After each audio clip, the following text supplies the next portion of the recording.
Hello my student, welcome to my YouTube channel Jyoti mathematics classes. मैं Niranjan sir आशा ही नहीं पूर्ण विश्वास करता हूँ कि आप लोग अच्छे से मेरे क्लास को देख रहे होंगे। आपको पसंद आ रहा होगा कि नहीं, अच्छा पढ़ा रहे हैं या नहीं पढ़ा रहे हैं। और मेरा कहना है कि सफलता जो है रफ्तार से नहीं आती है, सफलता लगातार करने से आती है। ज्यादा रफ्तार से पढ़ने से भी सफलता नहीं हो पाती है, इसलिए उस पढ़ाई को लगातार करने से आती है। तो देखें, मैं उसी सफलता दिलाने के लिए आपको इस चैनल के माध्यम से आया हूं। और देखिए किस प्रकार से यहाँ हम क्लास करवा रहे हैं। जीएस का क्लास है। देखें, आज मैंने पहला क्वेश्चन दे रखा हूं क्या। तो देखें क्वेश्चन आज का कि दिल्ली सल्तनत पर प्रमुख किन किन वंशों का शासन रहा। ये दिल्ली सल्तनत के बारे में आज बताने की कोशिश कर रहा हूं, इसे थोड़ा ध्यान से देखें। तो दिल्ली सल्तनत पर प्रमुख किन किन वंशों का शासन रहा, इसके लिए एक मैट्रिक्स बताता हूं इस प्रकार से। G K T S L देखना है। तो जी का मतलब क्या होंगे, तो जी का मतलब होता है गुलाम वंश। क्या हुआ? गुलाम वंश। के से क्या होंगे, तो के से खिलजी। क्या नाम धरेंगे? खिलजी। के से जानते होंगे कि खिलजी वंश। दूसरा में कौन आया? खिलजी वंश।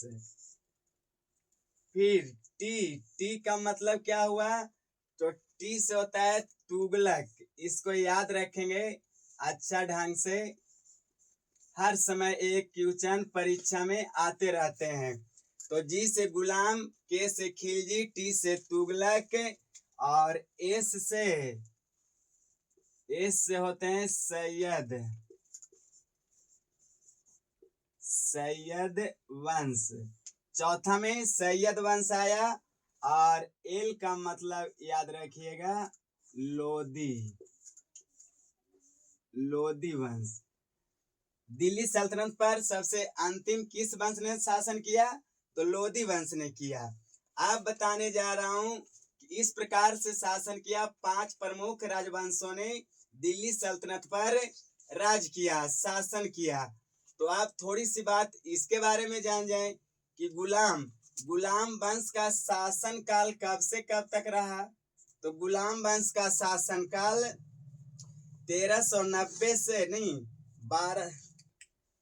गुलाम वंश का शासन कब से कब तक रहा, तो गुलाम वंश का शासन 1206 ईस्वी से कहां तक रहा, 1290 ईस्वी तक। 1290 ईस्वी तक गुलाम वंश का शासन चला। इसका संस्थापक कौन थे? गुलाम वंश का संस्थापक कुतुबुद्दीन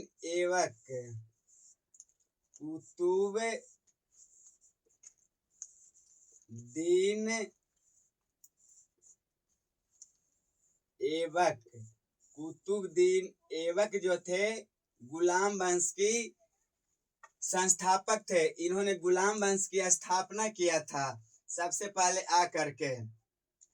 फिर मैं बोला कि खिलजी वंश का शासन काल कब होगा। खिलजी वंश का शासन काल कब से कब तक था, इसको भी देख लें। तो खिलजी वंश का शासन काल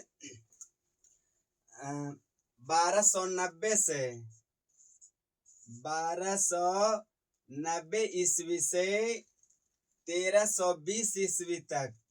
1290 ईस्वी से 1320 ईस्वी तक खिलजी वंश का शासन रहा। कहाँ? दिल्ली सल्तनत पर। इसका संस्थापक कौन थे खिलजी वंश का, तो जलालुद्दीन खिलजी। संस्थापक कौन? जलालुद्दीन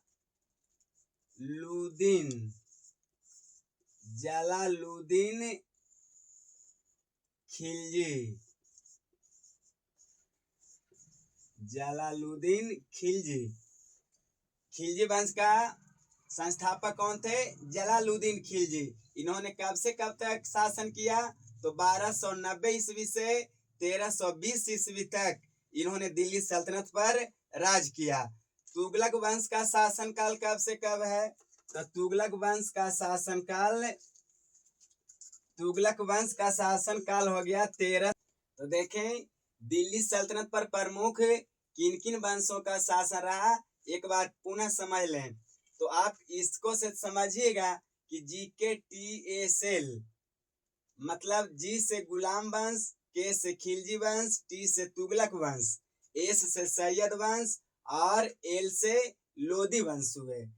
गुलाम वंश सबसे पहला वंश था जो दिल्ली सल्तनत पर शासन किया।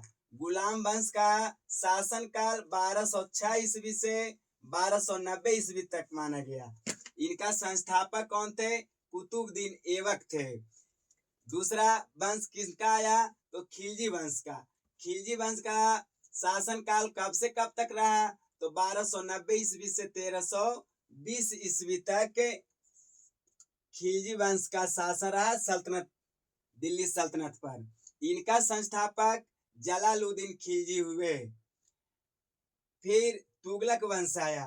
तो तुगलक वंश का शासन काल 1320 ईस्वी से 1414 ईस्वी तक रहा। इनका संस्थापक कौन हुए? तो गयासुद्दीन तुगलक थे। तुगलक वंश का संस्थापक किसने? तो गयासुद्दीन तुगलक हुए। अब देखते हैं कि सैयद वंश चौथा नंबर पर कौन आए थे? सैयद वंश का यहाँ शासन रहा। तो सैयद वंश का शासन काल कब से कब तक रहा? तो 1414 ईस्वी से 1451 ईस्वी तक सैयद वंश का यहाँ शासन चला।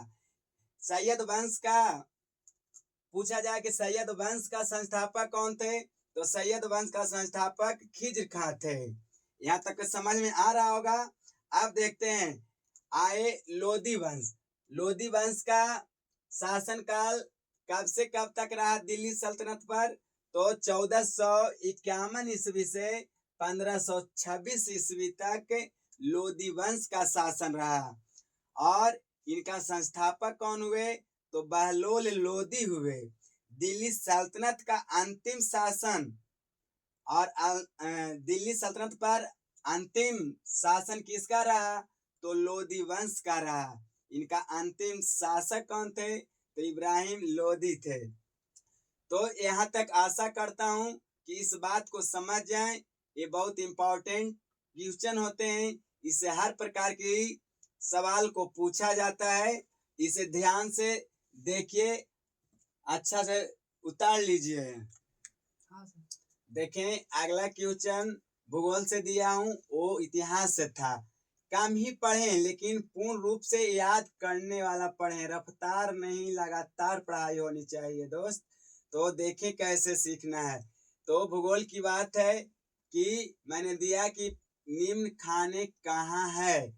यदि जानते होंगे तो बना लीजिए। बेला डीला, केमान मुंडी, सिंह भूमि, मयूरभंज, कुंदरे मुख, बादाम पहाड़ी, नोवा मंडी, कोलार, हाटी, पन्ना, सतना और खेतड़ी। तो देखना है। तो बेला डीला, तो बेला डीला कहाँ है? ये है छत्तीसगढ़ में। छत्तीसगढ़ है, ध्यान रखिएगा। कहाँ? छत्तीसगढ़ में। और किसके लिए? लौह अयस्क, लौह अयस्क का है। दोनों चीज याद रखेंगे। फिर मैंने बोला है केमान बुंडी कहाँ है? तो केमान बुंडी कर्नाटक में है। कहाँ? कर्नाटक। केमान बुंडी कर्नाटक में है। फिर मयूरभंज ये है कहाँ? ये है झारखंड में। सिंह भूमि कहाँ है? सिंह भूमि, तो सिंह भूमि झारखंड में। सिंह भूमि झारखंड में है और किस लिए है? तो तांबा तथा यूरेनियम के लिए। तांबा तथा यूरेनियम के लिए प्रसिद्ध है। कौन? सिंह भूमि। फिर मयूरभंज, तो मयूरभंज उड़ीसा में है। मयूरभंज उड़ीसा में, उड़ीसा में। ये किस लिए प्रसिद्ध है? तो ये लौह अयस्क के लिए है। लौह अयस्क। फिर कुंद्रेमुख, तो कुंद्रेमुख कहाँ है? तो एक कर्नाटक में है। कुंद्रेमुख कर्नाटक में। ये किस लिए प्रसिद्ध है? तो कुंद्रेमुख कर्नाटक में के लिए ये भी है। फिर बादाम पहाड़ी, तो बादाम पहाड़ी कहाँ है? उड़ीसा में। बादाम पहाड़ी उड़ीसा में। बादाम पहाड़ी उड़ीसा में। नोवा मंडी, आगे दिए नोवा मंडी, तो नोवा मंडी भी कहाँ है? ये झारखंड में है। नोवा मंडी झारखंड में। फिर कोलारहट्टी, तो कोलारहट्टी कर्नाटक में है। कर्नाटक। फिर पन्ना सतना, पन्ना सतना कहाँ है? तो ये एमपी में है, यानी मध्य प्रदेश। मध्य प्रदेश, मध्य प्रदेश। पन्ना सतना ये किसके लिए प्रमुख है? ये हीरा के लिए है। यहाँ हीरा की खानें हैं। अच्छा, फिर खेतड़ी, तो खेतड़ी कहाँ है? तो ये है राजस्थान में। राजस्थान खेतड़ी है राजस्थान में।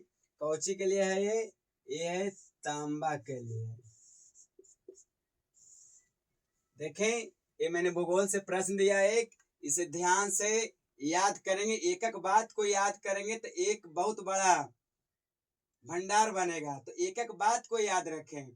तो मैंने एक बार फिर सुन लो कि बेला डीला कहाँ है? तो छत्तीसगढ़ में। किसके लिए? लौह अयस्क के लिए। केमानबुंडी कर्नाटक में। सिंह भूमि झारखंड में, तांबा यूरेनियम के लिए है। मयूरभंज उड़ीसा में, लौह अयस्क के लिए। कुंद्रेमुख कहाँ है? कर्नाटक में। बादाम पहाड़ी उड़ीसा में। नोवा मंडी झारखंड में। कोलारहट्टी कर्नाटक में। पन्ना सतना कहाँ है? मध्य प्रदेश। यही हीरा मिलता है। फिर खेतड़ी, खेतड़ी कहाँ है? राजस्थान में। तो राजस्थान में है और किसके लिए है जानते हैं ना? तांबा के लिए। ये इतना याद रखेंगे, अच्छा से सीखें। और जो भी वीडियो है लास्ट तक देखिएगा, अच्छा से सीख जाइएगा। और अब कल मिलूंगा अगले क्लास में।